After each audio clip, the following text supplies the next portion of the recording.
here's your host, Alex Garrett.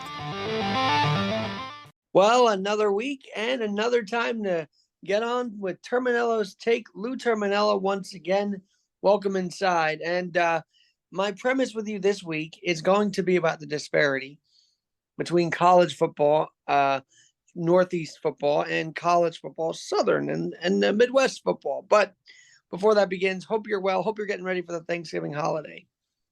Alex, good to be with you again. Yes, I'm getting ready for Thanksgiving and the December holiday parties and meeting my friends and seeing my friends and having a wonderful holiday season. I'm looking forward to it. Well, we are too. Obviously, it'll be a very different Lions game. It's usually just tradition, but now there's real stakes at this because the Lions head into Thanksgiving leading the North. How about that? Yeah, they have a very good team. They have been coached well by Dan Campbell. He has them believing in themselves. And I am surprised that the Vikings have won 5 in a row. So the Lions' path to winning the NFC North is a little bit more challenging than it was, but they will win it. They will win the North, barring a major injury to Jared Goff, the NFL's most underrated quarterback in my estimation. Well, we saw him in LA, and I thought, man, if he could continue that in Detroit. But the Detroit Lions got the injured Jared Goff. Then you get the fully healthy guy until now, right? That's correct. And when you combine that with their very, very good offensive line, their very good running game, their very good defensive front, I am not saying that they can go deep into the playoffs, like get to the Super Bowl, but they're going to be good for a while, barring injuries, and that injuries changes everything, as we saw again this week, where we saw the Cleveland Browns with that great comeback against the Baltimore Ravens. What a shocker of a comeback, though, because the Ravens were supposed to win that game. Well, not only that, I mean, the thing is they're way ahead. And Deshaun Watson, obviously, who hadn't played just 12 games over a 3-year period, really hadn't shaken the rust from his days with the Texans, where he was an outstanding quarterback. And he showed that on Sunday in that comeback. Little did we know until 2 days ago that he did it with a bad ankle and with a shoulder injury that needs surgery and will keep him out the rest of the season, which now changes everything. The Browns' defense is very good, but they've already lost Nick Chubb in week 2. Now they're going to start their third quarterback on Sunday, in the rookie from UCLA, Dorian Thompson. But that's a big blow to the Browns. And Alex, these quarterbacks going down. I mean, from Rodgers on opening night to Kirk Cousins to Watson to Matthew Stafford missing a game, Kyler Murray missing 8-9 games and played on Sunday for the first time. Justin Fields, all these guys are being hurt. Daniel Jones. Yeah. But there's something else to all of this, Lou. And I think we could talk about the primes of Andy Dalton and the Deshaun Watsons and the primes of quarterbacks of yore. But I want to talk about the primes of QBs of now who are injured, like Danny Jones, and those that just aren't on an effectively run team. And I would start with Josh Allen, because I feel like that prime is being wasted every year. And it's really sad to see, because that kid's got talent. Well, you're right. And he has turned the ball over a lot this year. But the Bills can't run the ball. Gabriel Davis, who 2 years ago in that epic playoff game in Kansas City, caught 4 touchdown passes and we thought was on his way to superstardom. It has not come close to that. Stephon Diggs complains about, that he needs the ball more. Well, he leads the league in targets. So I don't know what he's complaining about. But again, the Bills need another receiver. Like I said, they can't run the ball. Losing Matt Milano was a crusher to them. So everything that the Bills need from Allen is to overcome their other deficiencies. And he could be one of those guys who gets lost in the mediocrity of the team. Even a great quarterback can only cover up so many ills. You see that with Josh Allen. You see that with Justin Herbert. He put up 38 points on a very good defense on Sunday in the Detroit Lions. But the Chargers gave up 41. So the Chargers have lost 3 games this year, 2 points or 3 points or less. They lost 3 games by 3 points, and they lost 1 game by 2 points. They lost the game on opening day against Miami at home, where they scored 34 points. What more do you want Allen to do? They scored 38 points at home on Sunday. They lost. I mean, yes, their primes are. And Herbert also has been in the middle of ineffective coaching because they should have beat the Jaguars. I mean, that's just a given, is it not? No, they should have beaten when you're up 27-0, and the offense gives you 27 points. Yeah, and I know that Lawrence in that first half threw 4 interceptions, but Brandon Staley, who came in when he got the Charger job as a wonderkind and said that he was going to be the next great young coach, has not been. And I think that it's going to be looked at the end of this year if he's going to be with them next year. I mean, even a team like the Chargers, and Spanos, their owner, does not like to pay a lot for administrators. I don't think that he can keep this coach in place because Staley has a roster that's excellent, and it's not producing the results that it should. All I know is if the Jets had Justin Herbert, they would be in first place in the AFC East easily. They might have 1 loss. All you need to know about the Chargers and the Jets, the Chargers had so much trouble scoring 6 days earlier at MetLife Stadium against the Jet defense. Herbert on a good Detroit defense scores 38. But the Lions score 41. That shows you how inept Zach Wilson is. And I know I hate to beat a dead horse, but that shows you something right there. Zach Wilson I had given you a task about, or you had actually given us a task and to tell us to stay tuned because you were finding out why Zach Wilson is the only quarterback the Jets are using right now. And you have some information since we last talked. Well, some of it has actually come out from some other avenues, but I have it from a very, very good NFL source that the reason that Zach Wilson hasn't been benched and the reason that they didn't improve the backup situation after Rodgers got hurt is because of ownership. The owner wants Zach to play. And that has come out, and they even asked Saleh in the meeting this week, and Saleh denied it. I talked to somebody with NFL. But to pass on Wentz, I mean, look, I know Wentz has been injured, and his career after Week 15, when he went down in that Super Bowl season for the Eagles, has been very different. But still, he's a great idea to back up Zach Wilson or start for the Jets. Well, the thing is, apparently, the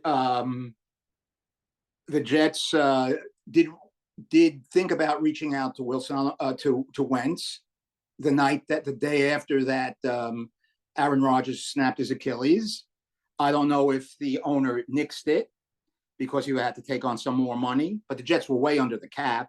I don't think that's the case because at the deadline, the Jets were looking to add Devontae Adams or T. Higgins or Mike Evans. So they were looking at, so I don't know if that's accurate. But the thing is, I could tell you one thing. If I know Wentz is better than Zach Wilson, the Jets would have won a couple more games if Wentz was the quarterback. That's just my opinion. I'm not a fan of Zach Wilson. Like Joe Namath said after that game against New England, I'm done with Zach Wilson. Hopefully, maybe I'm wrong. Maybe something will hit, but I'm done with him. I can't see it. Well, I'd say you and Namath are both disgusted. That's what I would say. But I got to ask you this because the trade deadline came and went. And again, NFL trade deadline gets very overlooked here in New York because no one ever thinks about it. But the Jets missed the opportunities. The Giants didn't do anything. And I feel like we're back in the summer again where the Mets and the Yankees didn't do anything at the deadline. So what does the inaction tell you when it comes to these teams? Well, obviously for the Jets, it shows that they thought that Wilson that their defense, the rest of the team, and their defense we know is very good, that would be able to make up for Wilson's inadequacies. And I think there's some people at the higher levels of the organization, I'm not saying the football people, thought that he could be adequate. He's not adequate. You don't go 198 straight plays without scoring a touchdown and saying that you're getting adequate quarterback play. You don't go 11 quarters without scoring a touchdown, getting adequate quarterback play. You don't go 5 games and score 3 touchdowns, and those 3 touchdowns were all one play: 70-yard run by Hall, 51-yard catch and run by Hall, the run by Hall where the Eagles allowed them to score so they could get the ball back. The last drive that the Jets had that ended up in a touchdown was that Sunday night game 4 against Kansas City, the drive that tied the game up at 20-20. Think about that, guys. That was Wilson's best drive of the year, wasn't it? Yes, that was his best game of the year, but he hasn't built off. Let me ask you this. I'm getting tired. I don't know if you are. I'm getting tired of hearing how great a New Jersey story Tommy DeVito is, and he is, but they're not letting him throw, and it's really depressing to hear how great he is, but they're not letting him do anything. It's really, really it's painful to watch, if you ask me. It was painful to watch, no question about it. Obviously, the offense was overwhelmed, and maybe DeVito will get better as the right, because when they did let him do something, he actually performed a little bit too. And and this whole idea that they're going to kick it, they're not going to kick a field goal down in the red zone, down 7-0. Something's not right with this coaching this year, and I don't know if Daboll's listening to someone upstairs. I don't know, but the reason that he went for it instead of kicking a field goal is he knew with DeVito at quarterback he wasn't going to get that many chances in the red zone. Now, the thing is, I don't care if Tommy DeVito, Lou Terminello, Alex Garrett was playing quarterback on Sunday. The defense, which isn't horrendous, I don't think it's. I mean, I think it's okay. They gave up 640 yards on Sunday, and I don't care if, like I said, who's the quarterback. That's alarming. No, it is. And you have one more stat that you want to tell us about the Jets offense. Like, they would have been 20-5. What stat were you hearing? Well, on the post-game show the other night on SNY, they said if the Jet offense just performed at the NFL average, which I guess would be about 16th or 17th in the league, their record would be 20-5 over the last 25 games. So that just goes to show you that we have seen enough of this inept quarterback play from the New York Jets. That's pure and simple. And that's the reason why they got Aaron Rodgers. They've got an all NFL defense that I've not seen the Jets have in a little while either. So it's really another wasted season, as you were saying off air as well. It's a wasted season. I mean, I can't see them winning many games the rest of the way. I really can't. And the thing is, come draft time, are they going to, and it depends where they are. Obviously, they need offensive line help. But if they're in position to draft Marvin Harrison Jr. from Ohio State and pair him with Garrett Wilson, do they do that? Or that's a win-win right there, I think. Right. But if one of these quarterbacks come out, well, not one, a lot of them are coming out.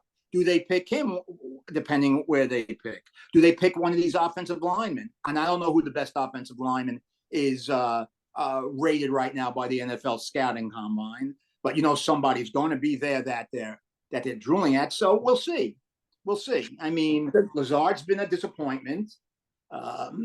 He hasn't been terrible, but he hasn't been great. Obviously, because of Zach, and I think this is just me, my observation, they had to get rid of McCole Hartman. I think if Aaron Rodgers was here, I think that would have been tremendous for the Jets. But we'll see. Cobb has been a healthy scratch the last 3 weeks. I mean, offensively, it's beyond a disaster. They can't run the ball. They can't run the ball because they know they're daring the Jets to pass the ball. And, you know, as Troy Aikman said on that Monday night game against Chargers early in the game, Zach is missing easy throws. He's missing layups. See, I knew we weren't going to go just 90 seconds on this because you have a lot of. Yeah, I'm sorry. Yeah, I'm done with this.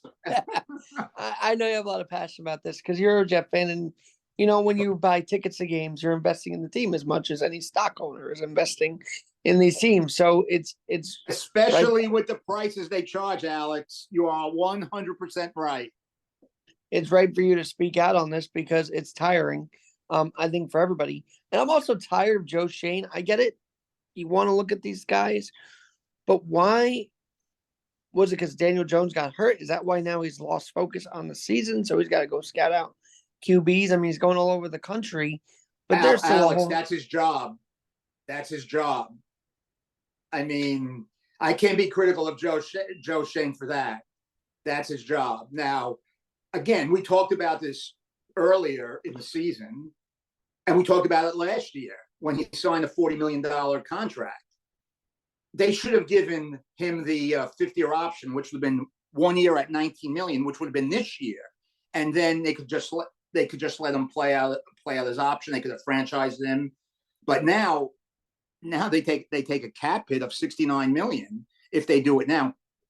Daniel Jones is going to be on the roster next year unless Joe Shane, and he might, knows of some very exotic. I don't think any of us have a problem with Danny Jones. We see his talent. We see his prowess, but the issue is always the O-line. So I guess the question is he scouting O-line guys too, or just quarterbacks? I don't know. He's scouting O-line guys too, but I'm telling you, if the Giants finish with the first, and we know they might win a couple of more games, who knows? I mean, we don't know if other teams are that on a schedule that the Giants are playing are going to have major injuries. Tyrod Taylor should be coming back soon. I'm sure once he comes back, he'll start. He's not, and we know he's not terrible. I wish he was the Jets' backup quarterback. But if one of those quarterbacks, whether it's Caleb Williams, whether it's Derek May, whether it's Michael Penix Jr., one of those quarterbacks, I don't think the Giants are going to pass up on one of those quarterbacks. Alex, I'm not sure the Jets will pass up on one of those quarterbacks. The Jets and Giants could actually be right up there, actually. One last thought about the NFL, though, before we go, is because they were on a bye week, so they kind of went under the radar. But Mike McDaniel and Miami, look out. They're coming back off a bye week, and I think they're going to be one of the top teams of the AFC. They're solidifying that almost every week. Now, the only thing about Miami is every good team they've played, they've lost. So that's what we have to wait and see. I agree with you. I like Mike McDaniel. I love Tua. But it's going to be interesting. I think they're going to win a division. I think they're going to win the AFC East. So we'll see. But one thing before we get off the NFL that I have to recognize, C.J. Stroud, he's going to be the NFL Offensive Rookie of the Year, unless, God forbid, the kid gets hurt. But midway through the season, he's definitely going to be the NFL Rookie of the Year. The Texans have done a great job. They have a chance to make the playoffs. The AFC South schedules are easy.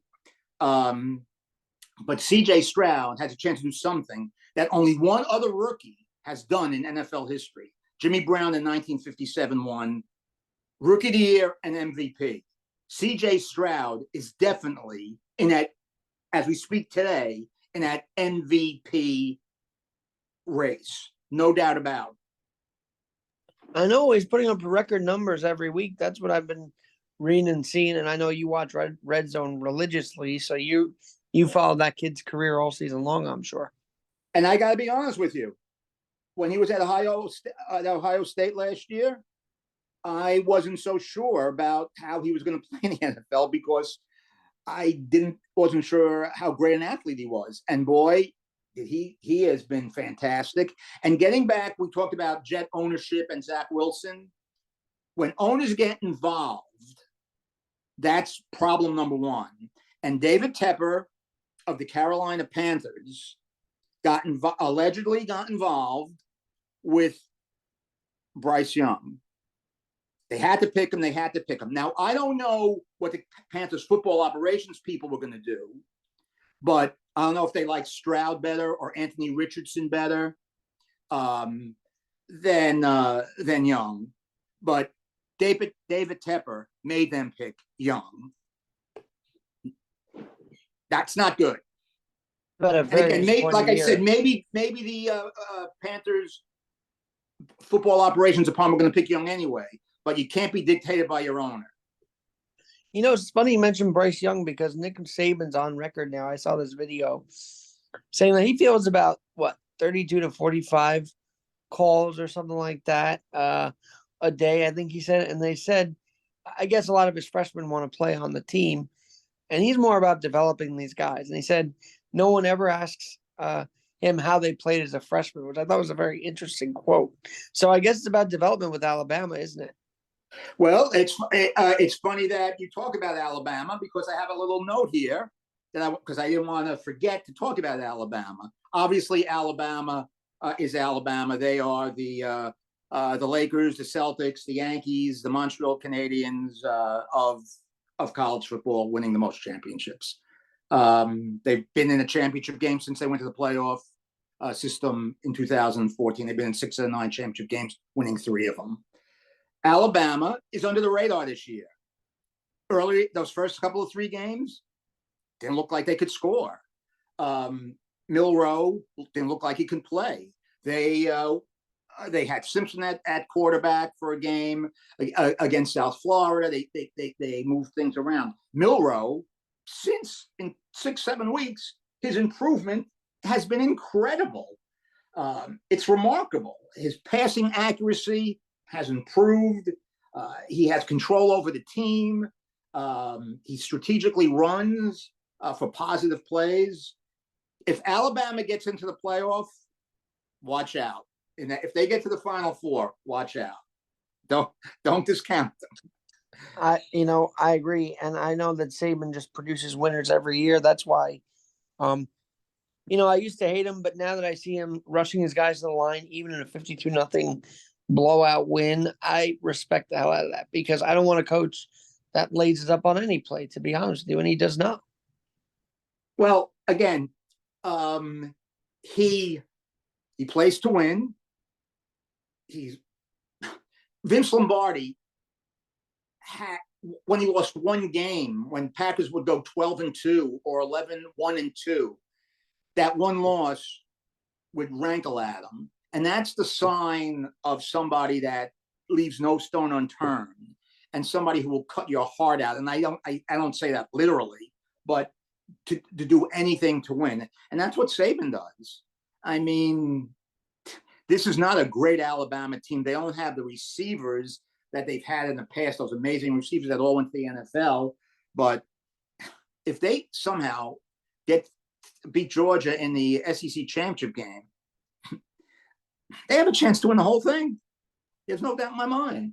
Well, let's say with college football, because I'm sure a lot of the Northeast football teams are always envious. I think we, as our radio station that we used to work at, I work at Cary, Syracuse, and we're always like, well, they start out 4-0, 5-0, and I always believe Northeast teams get the same fresh slate as Southern teams, yet there is a massive disparity. Tell us about why teams like Rutgers and Penn State and Syracuse all start out with a fresh slate, but end up coming nowhere close to a playoff position. And it gets frustrating for us Northeast football fans.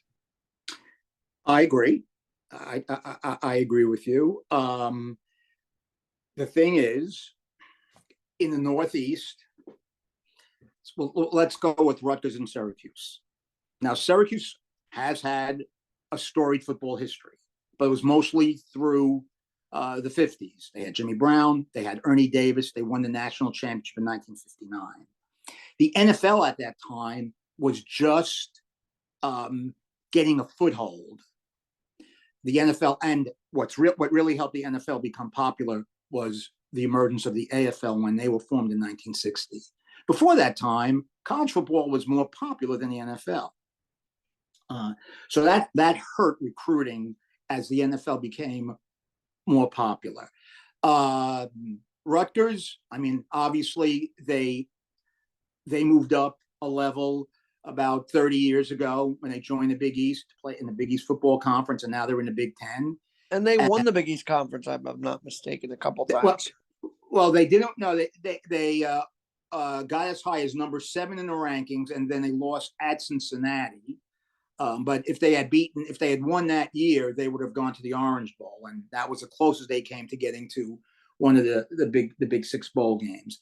But Rutgers should be good, and the Rutgers team this year is they have a Big Ten level defense.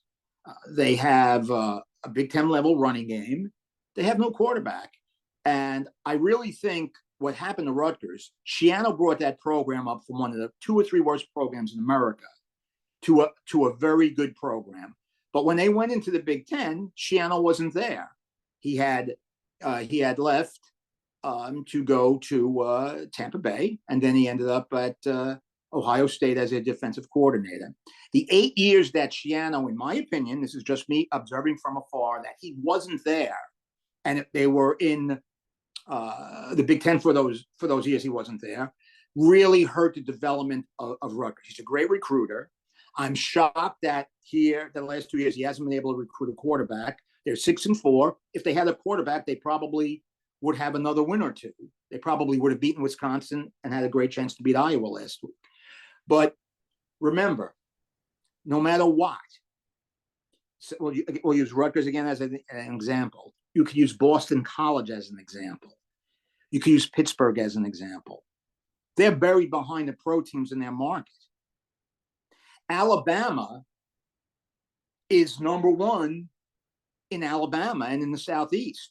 Even if the NFL put an expansion team in Birmingham tomorrow, they would be popular, but they wouldn't be Alabama. They wouldn't be Auburn. So, I mean, I think that has a lot to do with it. You can only split the apple so many ways. In Alabama, you don't have to do that. Our programs here in the Northeast, though, I mean, by wanting to join these bigger conferences, hurting the coaches, hurting the players by wanting that extra money, if you will. I hate to make it about money, but that's why Rutgers joined the Big Ten, isn't it? It is about money. It's about money and exposure. I mean, it's helped Rutgers get exposed on national TV. They played Ohio State and gave them a very good game. Again, if they had a quarterback, that game might have been different.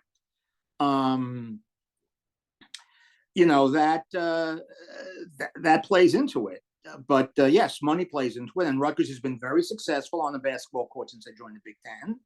And sometimes we forget about other sports that go into it. But football is the mover and shaker in all these conferences. But the reason that you see these teams like Texas A&M just buying out their coach Jimbo Fisher with his buyout of $76.5 million, which is just obscene, is because they're being run like pro teams. And in Texas, football is king.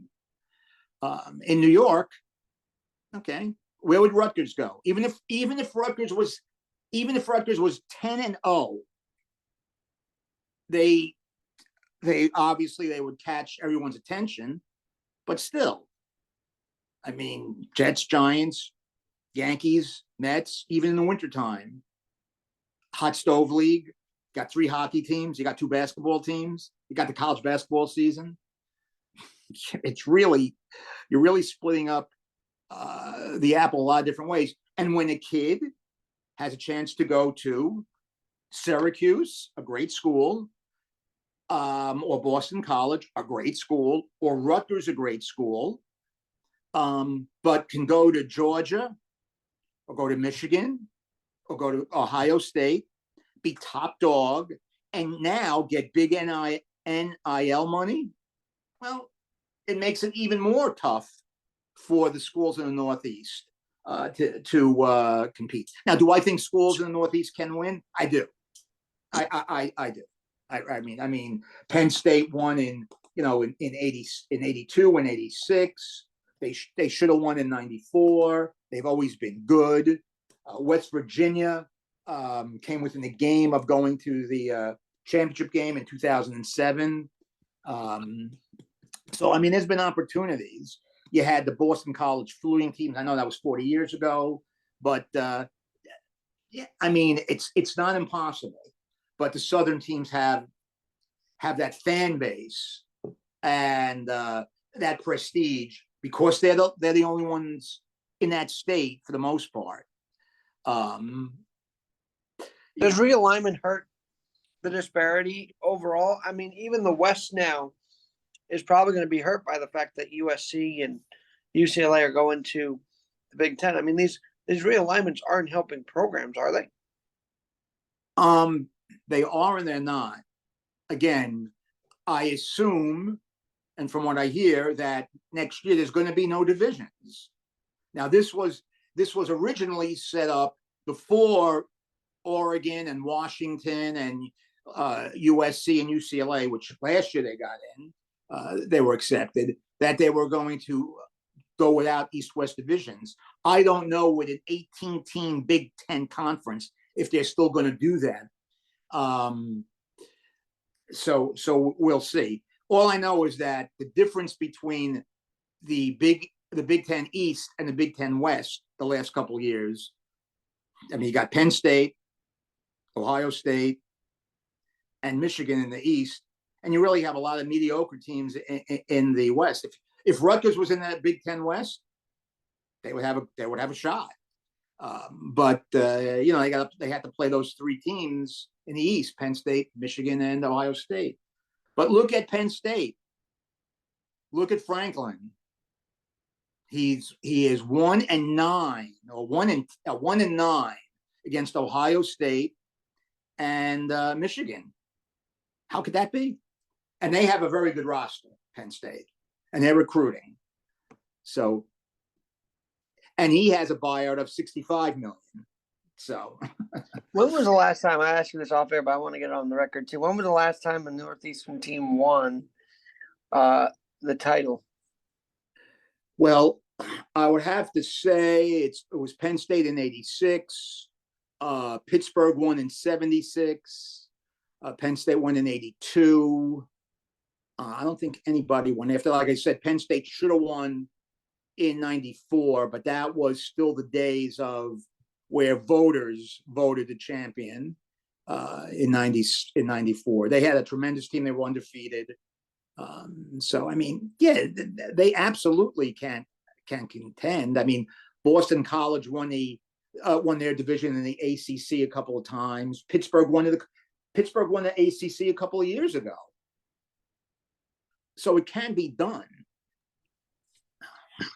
Well then, so there's some hope, is what I'm hearing from Lou Terminello today, that there's absolutely there is hope, and that's good. Now I want to stay in college because, let me tell you this: the Pitino loss to Michigan. I know it's early on, but I don't know. It seems like a rocky start to the Pitino era at St. John's. What do you think? Alex, I'm gonna have to disagree with you, my friend. He's just getting there. They're just starting. I mean, they won today in that Charleston Classic. They didn't look great. They beat North Texas 53-52. I'm going to stick with what I said to you when he got the job. He'll do a great job. St. John's is relevant again. I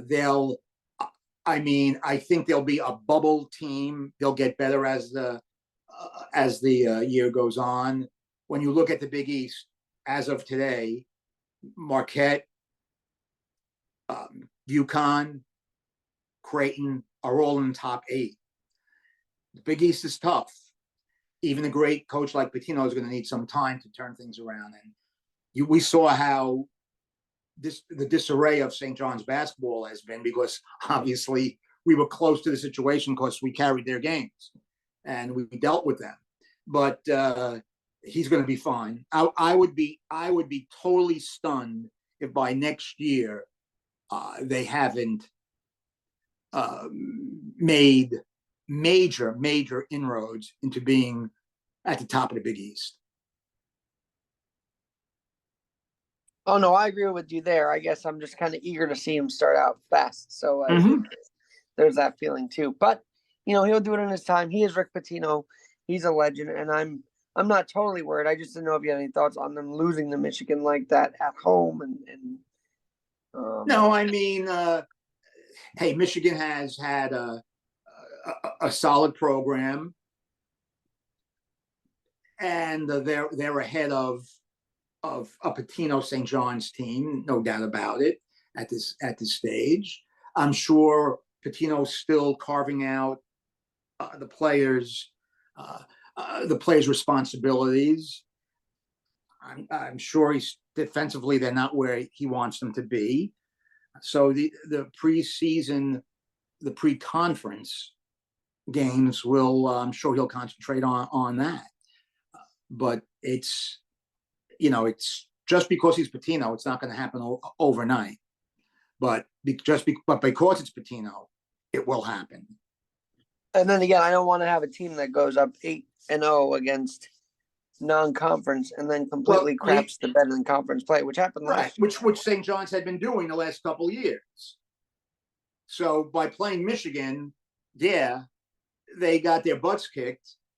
But again, what a coach like Pitino is trying to do is hopefully that they'll learn something from that. I mean, if they had lost to UMass Lowell like Georgia Tech did the other night, that's not going to help St. John's. Or how about UPenn beating Villanova? That was kind of a big deal this week as well in college ball. So there's a lot going on. Very early on though, but I think it's pretty cool that they're going to play a few games at UBS. One against Seton Hall, one against Hofstra. So hopefully get a couple of those games this season as well. And as far as Seton Hall goes, I mean, you're the New Jersey guy here. The Pirates, I've seen the scores. They've been doing all right. They've started out pretty okay with Shaheen Holloway's second year here. Well, they have a long way to go, too. They're still figuring out the team that they have. Obviously, they're using the pre-conference schedule to figure out players' responsibilities. It all comes down to Richmond, how he plays. He's their best player. This is not a great team. I don't think they're an NCAA team, but we'll see. We'll see how it goes. But that they're using the pre-conference tournament trying to figure out everybody's roles. Yeah, absolutely. And that's kind of what I want to get your thoughts on with that. Of course, Dave Popkin and crashing the boards again. I know you listened to the first show. Well, Dave, obviously, if somebody knows New Jersey college basketball and Seton Hall basketball specifically, it is Dave Popkin. And I am proud to work on that show every week, and it's fun. I mean, we've known Dave. Well, you know him longer than I have, but I've known him for a long time now. So it's cool to be involved in the college world. So, see, Lou, you put me in it. I can't get out of it now, right? Yeah. I guess that was a good thing, right? That was a beautiful thing. So it's thanks to you for all of those connections made with Seton Hall, with St. John. So it's I guess how I take and run with it there. One last thing, speaking of homegrown roots, I know they're D2 and I know that it's more personal than maybe Sports Center worthy, but I tell you what, it's pretty awesome. My college has seen 2 East Coast Conference titles in 2 semesters, one with baseball and one with men's soccer at Queens College. I mean, hey, you got to recognize the up and up on these local athletic departments, and that as a good thing. Some of these guys actually get transfers from D1 back into D2 because sometimes the homegrown has a lot of success. Well, yeah, a lot of kids come back. They try D1 and for whatever reasons want to come back closer to home, and a Division II gives them the opportunity to do that. And congratulations to Queens. Every championship is cherished, whether it's at a major league level, at the NCAA Division I level, Division II, Division III level. They're all cherished.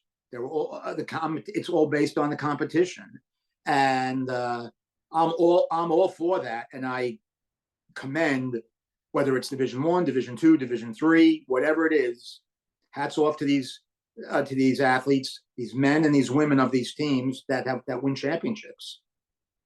So let me ask you from a broader perspective, how important is it that these podcasts in sports world focus on the local athletic departments? I think that's a good thing for sports to highlight that, right?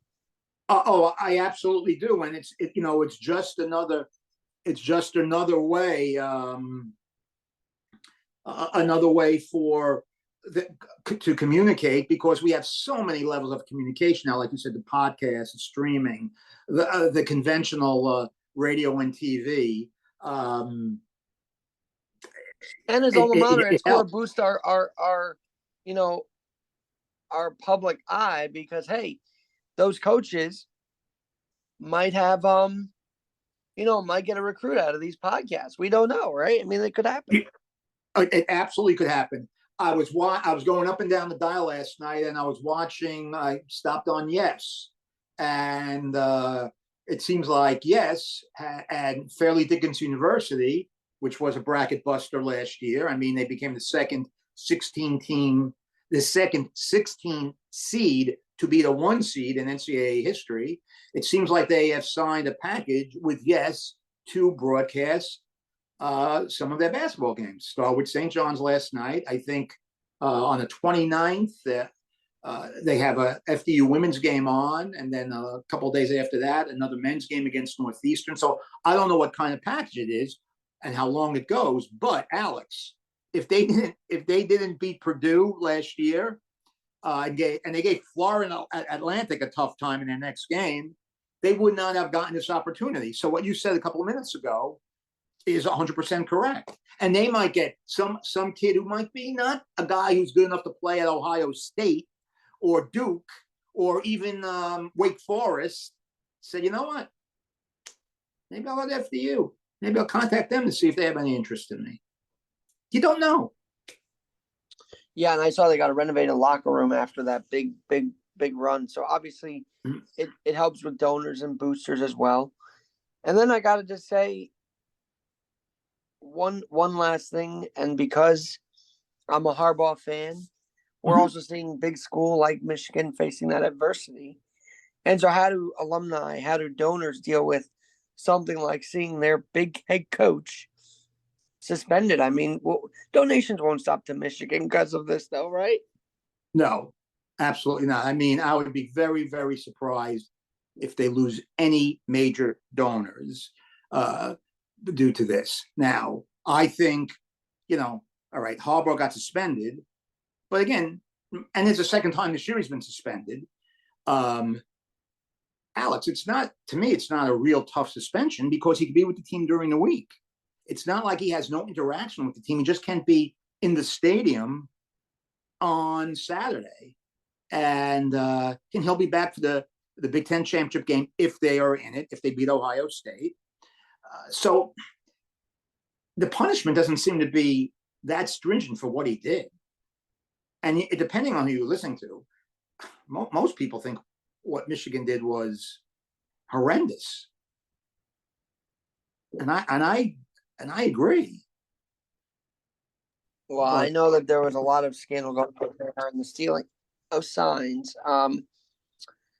I don't know. I feel like that's the first time I've ever heard of that in college football. Maybe you've heard that before, but that's a new one in my college sports following. Well, you could steal signs during a game. If you're on one sideline and you could tell that this sign is going to be a post pattern on 3rd and 4, and that's fine. But to send somebody in and to send them with a disguise and send them to a practice and send them to you just can't do it. So so one see. last thing, because it's going to be a short week next week. We'll try and fit in a Terminello's take, but just in case, what do you think before Louis as we hit Thanksgiving 2023? Well, first of all, I'm thankful for the health of myself and my friends, and I hope that continues in 2024. Just hope everything I hope the arrow is pointing up, because obviously there are some challenges in our country and in the world right now that has me concerned. But I'm thankful. I'm thankful. I just hope that we can clear up these major challenges that we have as we approach 2024. I love that, and I pray that too, and I pray for your health. And really, a year like that, a year like this, I'm praying for everyone around me's health to be super, super good heading into the holiday season. Of course, you and I do it a lot, but it's worth reminding people, always get your health checked up, right? You and I do it. I talked to Rob Taub, he does that. I mean, we all do it to be here longer, right? You have to do all the preventative tests and exams, and go for your yearly physical, go for your dental appointments every 6 months. You have to. If you want to stay healthy, you can't. You can't go against those visits to the doctor. Amen to that. Well, thankful for you always. By the way, this is episode 200, so you have made it. We have made 200 on Spreaker, so thank you for being a weekly spot here on the Sports Spotlight, and for helping us get to 200. This is as much as this is your accomplishment as well, because you've been always available for us, and we love that. Well, thank you. As I said, I appreciate the opportunity, and I am honored to be on a milestone event on the Alex Garrett Podcast Network, number 200. Congratulations. Thank you. Well, it's thanks to you. It's thanks to the network we're building here, and we're not going to stop building, right, Lou? We've got a few guests already. We're going to have many more along the way. 2024 is going to be very interesting. I'm looking forward to it. And obviously, I'm looking forward to next week. That's right. On Terminello's Take, that's Lou Terminello. Thanks again for joining. Thank you, Alex.